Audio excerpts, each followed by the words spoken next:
When you study Scripture, you find many examples of believers who dared to trust God so completely that they lived courageously. They dared to be faithful to God and live boldly for Him. Hi, I'm Chris Montgomery, Senior Pastor at Fraser Church. Welcome to Fraser 365. Thank you for joining us as we examine some of the most faithful and courageous heroes of Scripture. We hope this study challenges you to live boldly for Christ today.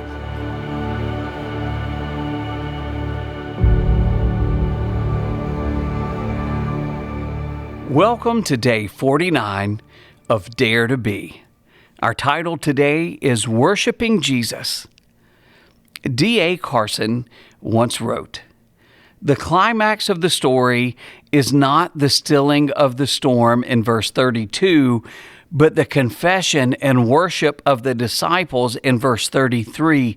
Truly, you are the Son of God." This is the first time Jesus has been addressed by the disciples with this full title. Our text for today is Matthew chapter 14, verses 32 through 34.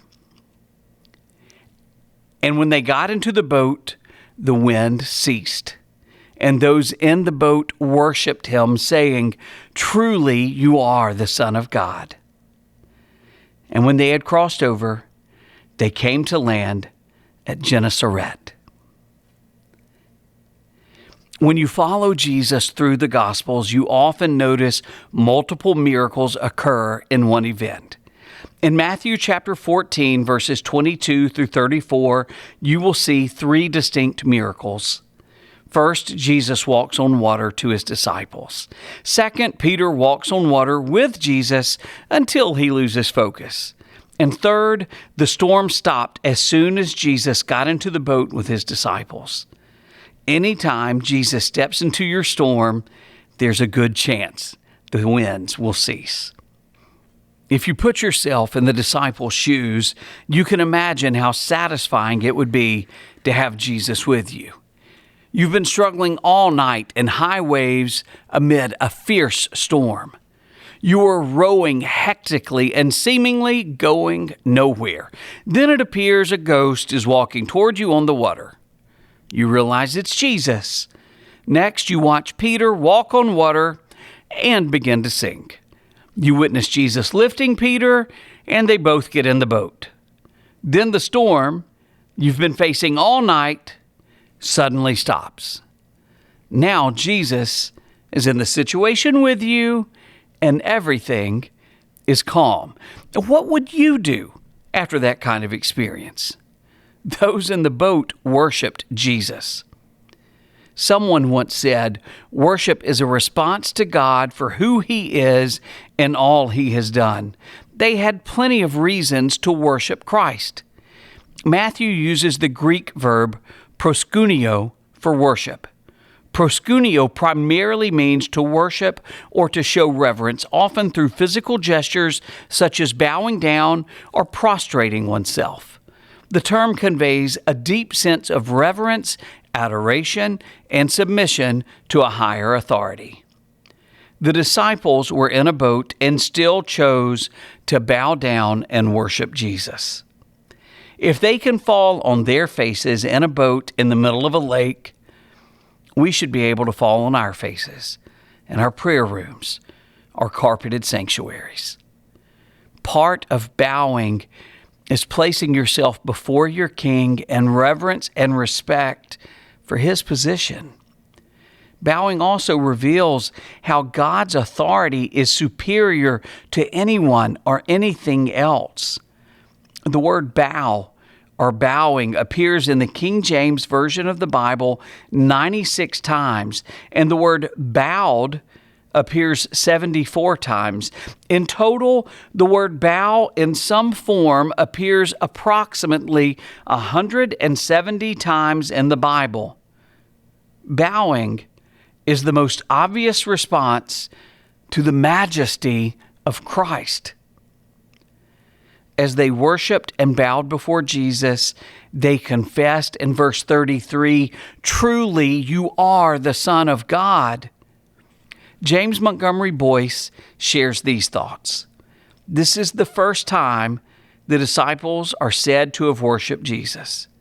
In chapter 2, the Magi from the east worship Jesus in verse 11. Later, a leper is said to have worshiped Jesus, though the New International Version translates the word merely as knelt before him in Matthew chapter 8, verse 2. A synagogue ruler does the same thing in chapter 9, verse 18. But this is the first time the disciples worshiped. And it is important to note that their worship in chapter 14, verse 33, is joined to their confession. That is what worship is, of course. It is acknowledging who God is and praising Him both for who He is and for what He has done. In this case, the disciples took the first step and worshiped Jesus as God's Son. I noticed, too, that they focused on Jesus entirely in their worship. Peter had experienced a great deliverance, but they didn't ask Peter to give his testimony. The wind had died down, but they didn't hold a discussion about miracles. They worshiped Jesus, and they worshiped only Him because they were entirely taken up with Him. Bruce Barton adds additional explanation to the disciples' confession. The disciples' declaration, "Truly you are the Son of God," indicates a progression in faith. In chapter 14, verse 27, Jesus said, "It is I." In verse 28, Peter said, "If it's you." And here the disciples exclaimed, "Truly you are." Mark's account focuses on the disciples' hardness of heart and understanding Jesus' true identity. Matthew's account focuses on their astonishment over his encounter with Peter. While the disciples worshiped and called Jesus the Son of God, they still had much to learn about who Jesus was and what He had come to do. Some questions to consider. Why is worship the obvious response to God's presence? How can worshiping Jesus lead to a confession? And finally, how does the following statement by R.A. Torrey apply to the disciples in these verses? How does it apply to your life? The first result of walking with God is great joy, abounding joy. And secondly, a great sense of security, of abiding peace. Thanks so much for joining us. Have a great day.